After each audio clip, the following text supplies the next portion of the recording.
The gunshot echoed through the valley as Olivia Anderson dropped to her knees in the middle of the dirt road, her trembling hands clutching the letter that had just shattered her world.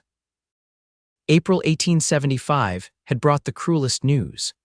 Her husband of 3 years had not only abandoned her, but had taken another woman as his bride in a neighboring town, all while Olivia carried their unborn child beneath her calico dress. "Thomas," she whispered, her voice carried away by the warm Wyoming breeze. "How could you?" Olivia had moved west with Thomas following their wedding in Boston, both of them dreaming of building a life together on the frontier. Her father, a successful merchant, had opposed the match, calling Thomas a man of flexible morals, but Olivia had been blinded by love and the promise of adventure. Now, 6 months pregnant and alone in their small homestead 10 miles outside of Sweetwater Springs, Olivia faced a future she had never imagined. Thomas had taken most of their savings, leaving her with barely enough to survive the next few weeks, let alone the upcoming birth and winter. Standing slowly, she brushed the dust from her skirts and squinted at the horizon.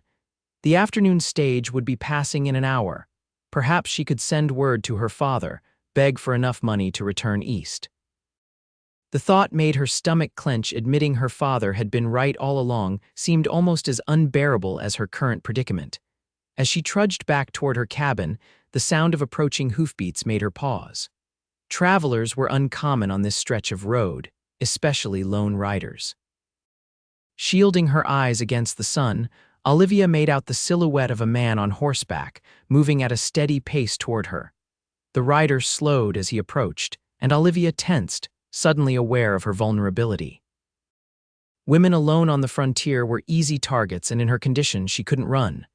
"Madam," the man called, tipping his hat. "Everything all right, heard a shot." "Just scaring off coyotes," she lied, quickly folding the letter and tucking it into her pocket. The man dismounted with an easy grace that spoke of a lifetime in the saddle. He was tall, broad-shouldered, with sun-darkened skin and eyes the color of a summer storm. His clothes were trail-worn but clean, and the revolver at his hip looked well-maintained but not flashy, a tool rather than a statement. "Daniel Garrett," he introduced himself, keeping a respectful distance. "Passing through to Sweetwater Springs." "Olivia Anderson," she replied, then hesitated. "Mrs. Anderson?" His eyes flickered briefly to her swollen belly, then back to her face without judgment. "You're a fair piece from town, Mrs. Anderson. Your husband nearby?" The question brought fresh tears to her eyes, which she quickly blinked away. "No, Mr. Garrett, he is not." Something in her tone must have conveyed the finality of the statement, because Daniel Garrett's expression softened. "I don't mean to intrude, madam, but are you in some kind of trouble?" Olivia had been raised to keep her problems private, to maintain composure regardless of circumstances. But standing in the dust of the Wyoming territory with nothing but heartbreak and uncertainty ahead, something in her broke. "My husband has left me," she said, her voice surprisingly steady. "For another woman. I just received word that they were married last week in Laramie." Daniel's jaw tightened, but his voice remained gentle. "And you're expecting?" It wasn't a question, but Olivia nodded anyway. 6 months along. A heavy silence fell between them, broken only by the soft nickering of Daniel's horse. The animal was a magnificent dapple gray with intelligent eyes and powerful haunches, a cowboy's most valuable possession. "Where were you headed just now?" Daniel finally asked, to await the stage. "I thought perhaps to send a telegram to my father in Boston, for passage home." Olivia nodded, though the thought of returning east in disgrace made her chest ache. She had left Boston so full of hope and pride, determined to prove herself capable of frontier life. Daniel looked thoughtful, his gaze sweeping over the modest cabin visible just beyond a stand of cottonwoods. "Have you eaten today, Mrs. Anderson?" The question caught her off guard. No, not since morning." "Would you permit me to build you a fire and prepare something? I've got coffee and jerky in my saddlebags, and I'm handy enough with biscuits if you've flour." Olivia hesitated. Inviting a strange man to her home went against every convention she'd been taught, yet there was something in Daniel Garrett's steady gaze that spoke of decency. "I have eggs and bacon," she found herself saying. "And yes, flour." They walked side by side toward the cabin, Daniel leading his horse. As they approached, Olivia saw her home through a stranger's eyes: the sagging porch, the garden choked with weeds, the broken fence rails. Thomas had been gone for nearly 2 months, claiming to be seeking work in the mining towns. She'd been struggling to maintain the property alone. "It isn't much," she said apologetically as they reached the porch. "It's more than many have," Daniel replied without condescension. He secured his horse to the hitching post and followed her inside. The cabin's interior was tidy despite its state of disrepair. A small table with 2 chairs occupied one corner, a cast iron stove the other. A curtain partitioned off what Daniel assumed was the sleeping area. With practiced efficiency, Daniel built up the fire in the stove while Olivia gathered ingredients. They worked in companionable silence for a time, moving around each other in the small space with surprising ease. "You mentioned you're headed to Sweetwater Springs," Olivia said eventually. "Do you have business there?" Daniel nodded, measuring flour into a bowl. "Cattle business. I work for the Rockingham Ranch, bringing in strays before winter sets in. Owner's looking to expand his herd, so I'm meeting with a breeder about purchasing some Herefords." "You're a cowhand then?" "Foreman now," he corrected without pride. "Been with Mr. Mitchell for 8 years. As they ate the simple meal, Olivia found herself telling Daniel more about her situation: how Thomas had convinced her father to provide a modest stake to start their life in the West, promising to establish a mercantile in the growing town of Sweetwater Springs. But the business had never materialized, and Thomas had drifted from one scheme to another, each less successful than the last. "When I told him about the baby, he seemed happy," she said softly. "But then he started taking longer trips away. Said he needed to secure our future before the child came." Daniel listened without interruption, his eyes occasionally moving to the window as the afternoon light began to fade. "The stage will have passed by now," he noted. "You'll need to wait until tomorrow to send your telegram." Olivia nodded, suddenly overwhelmed by fatigue. The emotional toll of the day weighed heavily on her shoulders. "Mrs. Anderson," Daniel said carefully, "I don't wish to overstep, but I'm concerned about leaving you here alone. Is there someone in town who could stay with you? A friend, perhaps?" She shook her head. "We kept mostly to ourselves. Thomas didn't." She paused, realizing now how deliberately her husband had isolated her. "I don't know many people in town." Daniel seemed to wrestle with himself for a moment before speaking again. "I could make camp nearby tonight if that wouldn't offend you, just to ensure you're safe until morning." The offer touched her deeply. "That's very kind, Mr. Garrett, but I couldn't impose." "It's no imposition. I plan to camp tonight anyway before reaching town tomorrow." As dusk settled over the cabin, Daniel excused himself to tend to his horse and set up his bedroll beneath a nearby tree. Olivia watched from the window as he moved with quiet confidence in the gathering darkness, his silhouette outlined against the first stars appearing in the eastern sky. For the first time since reading Thomas's letter, Olivia felt a small measure of peace. Tomorrow would bring difficult decisions, but tonight, at least, she wasn't completely alone. The morning brought clear skies and a decision from Daniel that would change both their lives. "I've been thinking, Mrs. Anderson," he said over coffee at sunrise. "The Rockingham has a small cabin that's standing empty, used to house the previous foreman before he moved on. It's nothing fancy, but it's sturdy with a good roof and walls. My employer, Mr. Mitchell, is a fair man with a kind wife. I believe they might be willing to let you stay there, at least until after your child is born." Olivia stared at him, speechless. "But why would they do that for a stranger?" "Because decent folks help those in need," Daniel said simply. "And Mrs. Mitchell has been wanting to hire help with household matters. Perhaps you could work for them when you're able." "I don't know what to say," Olivia whispered. "Say you'll consider it. The alternative, returning to your father in your current circumstance, seems to trouble you deeply." She nodded slowly. "He warned me about Thomas, said I was making the biggest mistake of my life going back now." Her voice trailed off, "Would feel like surrender," Daniel finished for her. "Yes," Daniel leaned forward, his expression earnest. "Then don't surrender, Mrs. Anderson. This land demands resilience from all who choose it. Your husband may have failed you, but that doesn't mean you must fail yourself. His words resonated with something deep inside her, a stubborn pride she'd almost forgotten she possessed. "I'll need to send word to my father regardless," she said. "He should know what's happened. Of course, we can stop at the telegraph office in town." Daniel hesitated. "If you decide to accept my suggestion, that is." Olivia looked around the cabin that had been her home for 3 years.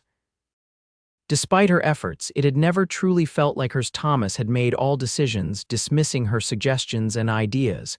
Perhaps it was time to leave it behind. "Yes," she said with newfound resolve. "I accept your offer, Mr. Garrett, thank you." The ride to Sweetwater Springs took most of the morning. Daniel had fashioned a cushioned seat for Olivia in his wagon, which they'd retrieved from where he'd left it outside town before riding ahead to the Anderson homestead the previous day. They traveled slowly, mindful of Olivia's condition, with her few possessions packed in the back. Sweetwater Springs was a growing settlement of about 500 souls, boasting a main street with a general store, saloon, hotel, and various other businesses. The telegraph office was their first stop. While Olivia composed her message to her father, carefully worded to convey her situation without begging for help, Daniel excused himself to speak with the local sheriff about Thomas Anderson. "Just want to make sure everything's legal and proper," he explained. "If he abandoned you without divorce, there could be complications." The meeting with Sheriff Wilson confirmed what Olivia had suspected: Thomas had no legal right to remarry while still married to her. The sheriff made note of the situation, promising to send inquiries to his counterpart in Laramie. "Bigamy's a serious offense, madam," he told Olivia. "Your husband could face jail time."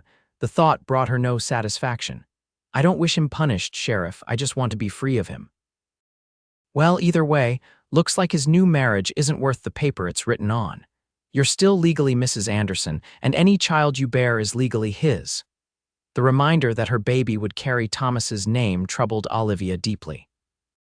She remained quiet as Daniel drove them out of town toward the Rockingham Ranch, lost in thought. The ranch sprawled across several thousand acres of prime grazing land, with mountains visible in the distance. The main house was an impressive 2-story structure with a wide porch and glass windows, a sign of prosperity in the territory. Several outbuildings, corrals, and smaller cabins dotted the property. Daniel directed the wagon toward the main house, where a tall man with silver-streaked dark hair stood waiting. "That's Mr. Mitchell," Daniel explained. "I rode ahead early this morning to speak with him before fetching you. He and Mrs. Mitchell are expecting us." Martin Mitchell proved to be as fair-minded as Daniel had described. After hearing Olivia's situation, he and his wife, Eleanor, immediately offered her the vacant foreman's cabin and light work in the main house once she had recovered from childbirth. "We've been blessed with good fortune," Eleanor Mitchell said warmly. "It seems only right to extend a hand to others when we can." The Mitchells had 3 grown sons who had established their own ranches in neighboring territories, and Eleanor confessed she missed having young people around. "Having a baby nearby will be a joy," she told Olivia. "And don't you worry about gossip. Anyone who speaks ill of you will answer to me." The foreman's cabin exceeded Olivia's expectations. Though small, it was well built and clean, with a proper bed, table and chairs, a small stove, and even curtains at the windows. "Daniel insisted on preparing it properly," Eleanor explained with a knowing smile. "He's been sweeping and scrubbing since dawn." Olivia glanced at Daniel, who looked uncharacteristically embarrassed. "It was nothing, madam, just wanted it to be presentable." As the days passed, Olivia settled into life at the Rockingham. Though her pregnancy limited her activities, she helped Eleanor with mending, cooking, and household accounts. The work kept her mind occupied and allowed her to feel she was earning her keep. Daniel, she noticed, found reasons to stop by her cabin most evenings, often bringing small gifts: fresh eggs, a bunch of wildflowers, a book borrowed from the Mitchells' library. They would sit on her small porch, watching the sunset while Daniel shared stories of his day, and Olivia gradually revealed more of her past. She learned that Daniel had come west as a boy of 16, working his way up from horse wrangler to his current position. He had no family left. His parents had died of fever when he was young, and he'd been raised by an uncle who had little interest in him. "The Mitchells are the closest thing to family I've known," he admitted one evening. "They took a chance on a rough kid who barely knew which end of a cow was which. They seem to have a gift for taking in strays," Olivia said with a small smile. Daniel's eyes met hers. "Some strays are worth taking in." The warmth in his gaze made her heart flutter in a way she hadn't experienced in years, perhaps had never truly experienced with Thomas. In late September, Olivia received a reply to her telegram. Her father expressed both concern and a carefully worded, "I told you so," offering to send money for her return to Boston. "He wants me to come home," she told Daniel that evening. "Says no grandchild of his should be born in wilderness conditions." Daniel's expression remained neutral, though his knuckles whitened around the coffee cup he held. "Will you go?" The question hung between them, heavy with unspoken implications. "No," Olivia said firmly. "This is my home now, my child's home." The relief in Daniel's eyes was unmistakable. "I'm glad," he said simply. As October painted the landscape in golds and reds, Olivia's time grew near. Eleanor arranged for the local midwife, Mrs. Whittaker, to stay at the ranch for the final weeks of Olivia's pregnancy. Daniel's attentiveness increased, though he maintained a respectful distance under Mrs. Whittaker's watchful eye. He expanded Olivia's small porch to give her more space to sit comfortably and built a cradle of polished pine for the baby. "It's beautiful," Olivia said, running her fingers over the smooth wood. "Where did you learn such craftsmanship?" "My uncle was a carpenter when he wasn't drinking," Daniel replied. "I picked up a few things." The labor began on a cold November night, with the first snow of the season dusting the ground. Mrs. Whittaker sent for Eleanor while Daniel paced outside, his breath fogging in the chill air. The hours stretched on, with Olivia's cries occasionally piercing the night. Near dawn, when a thin light had just begun to illuminate the eastern sky, the distinctive wail of a newborn cut through the quiet ranch. Daniel froze mid-step, his heart hammering against his ribs. Minutes later, Eleanor appeared at the door, her face tired but beaming. "She has a daughter," she announced. "A beautiful, healthy girl." Daniel removed his hat, suddenly unsure what to do with his hands. "And Mrs. Anderson, exhausted but well, she's asking for you." Daniel hesitated. "Is that proper?" Eleanor's eyes softened. "Some proprieties matter less than others, Mr. Garrett. Go on in." Olivia sat propped against pillows, her hair damp with sweat but her eyes bright with wonder as she gazed at the tiny bundle in her arms. She looked up as Daniel entered, a smile transforming her tired face. "Daniel," she said softly, "come meet her." He approached with uncharacteristic tentativeness, lowering himself to the edge of the bed when Olivia patted the space beside her. The infant was impossibly small, with a shock of dark hair and skin still flushed from birth. "She's perfect," he whispered. "Would you like to hold her?" Before he could protest, Olivia was placing the swaddled baby in his arms. Daniel cradled her carefully, marveling at how something so tiny could feel so significant. "What will you call her?" he asked. Olivia's expression grew serious. "I've been thinking about that. By law, she'll carry the Anderson name, but—" She hesitated. "I don't want her to carry his given name as well." Daniel nodded, understanding her reluctance to name the child after Thomas in any way. "I was thinking of Emma," Olivia continued, "after my grandmother, Emma Grace." "Emma Grace," Daniel repeated, looking down at the sleeping infant. "It suits her." As the winter deepened, life settled into a new pattern. Olivia recovered quickly from the birth, and Emma proved to be a contented baby who rarely fussed. Daniel found himself spending most of his free time at their cabin, holding Emma while Olivia prepared meals or helping with chores she couldn't manage while caring for the infant. The ranch hands exchanged knowing looks, but kept their comments respectful. Daniel's position as foreman commanded their deference, and Olivia's quiet dignity had earned their admiration. In January, Sheriff Wilson rode out to the ranch with news. Thomas Anderson had been arrested in Laramie for fraud unrelated to his bigamous marriage. During questioning, he had admitted to abandoning Olivia and had signed divorce papers without protest. "He won't be troubling you again, madam," the sheriff assured her. "He's looking at several years in territorial prison." The news should have brought Olivia relief, but instead she felt a complex mixture of emotions: closure, certainly, but also a lingering sadness for what might have been. "You're free of him now," Daniel said that evening as they sat by the fire, Emma sleeping in her cradle nearby. "Legally and otherwise," Olivia nodded. "Yes, though I've felt free for some time now." She looked up at him, her eyes reflecting the firelight. "Thanks to you." Daniel shifted in his chair, unaccustomed to gratitude. "I didn't do anything special, Olivia, just what any decent man would do." "No," she contradicted gently. "What you did, what you've continued to do, goes far beyond common decency. You've become—" She paused, searching for the right words.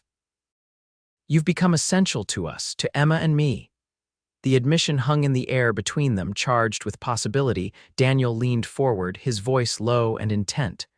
"From the moment I saw you standing in that road, something inside me knew. I can't explain it better than that.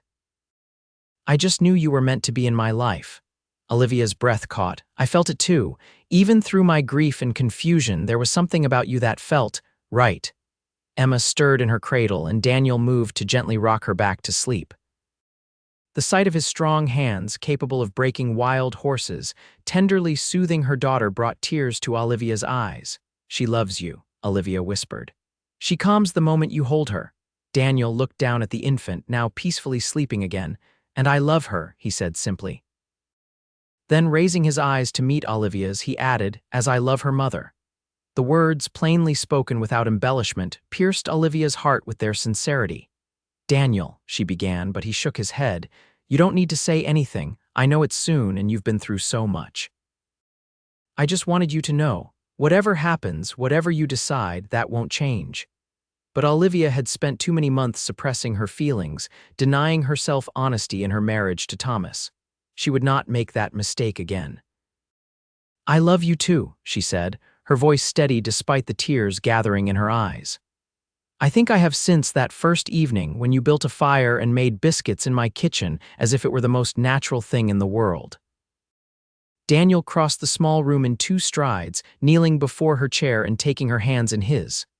"Olivia," he said, his voice rough with emotion, "I want to be a father to Emma. I want us to be a family properly in the eyes of God and everyone. Will you marry me?" Olivia's tears spilled over then, but they were tears of joy rather than sorrow.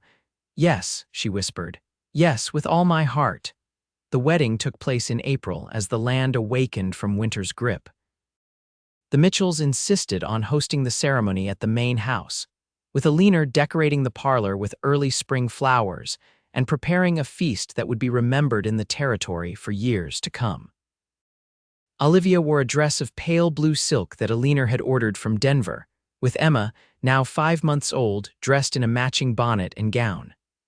Daniel, uncomfortable in his best suit, couldn't take his eyes off them as Olivia walked toward him on Martin Mitchell's arm. The local preacher officiated, his words simple but meaningful as Daniel and Olivia exchanged vows. When it came time for the ring, Daniel produced a delicate gold band set with a small pearl. "It was my mother's," he explained softly as he slipped it onto Olivia's finger.